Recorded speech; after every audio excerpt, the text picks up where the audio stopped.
আজও পর্যন্ত আমি ডিম খাওয়া শিখতে পারলাম না। আর এই আমার ডিম খাওয়ার পেছনে আমার জীবনের একটা বড় রহস্য রয়েছে। তো সেই রহস্য পরে বলছি। আগে বলি, এই ডিমগুলো আমার মা পাঠিয়ে দিয়েছে আমার জন্য। তো এগুলো সবগুলো হাঁসের ডিম। তো আমি ডিম খেতে একদমই পছন্দ করি না, তবে আমার বাড়ির হিয়া কিন্তু ডিম খেতে ভীষণ পছন্দ করে। তো ডিমগুলোতে লবণ দিয়ে ভালো করে সেদ্ধ করে নিয়েছি। এবার আসি আসল রহস্যের কথায়। তো ছোটোবেলা থেকে অনেক ভাই বোন একসাথেই মানুষ হয়েছি। তো জয়েন্ট ফ্যামিলিতেই মানুষ হয়েছি। তো একদিন সন্ধেবেলা রান্না হয়েছে ডিমের তরকারি, ডিমের ঝোল।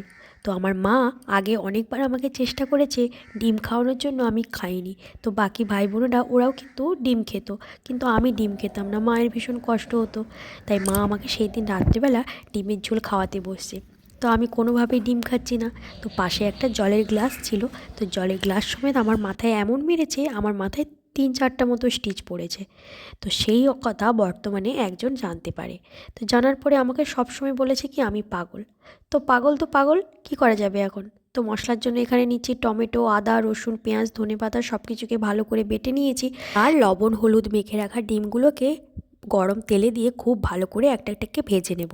তো এবার তেলে বেটে রাখা আদা রসুনের পেস্টটাকে দিয়ে লবণ হলুদ লঙ্কা গরম মশলা সমেত জল দিয়ে ডিমগুলোকে একে একে ছেড়ে পরিমাণ মতো জল দিয়ে ঢাকা দিয়ে ফুটতে দিলেই সুন্দর তৈরি হয়ে যাবে হাঁসের ডিমের ঝাল। কি দারুণ!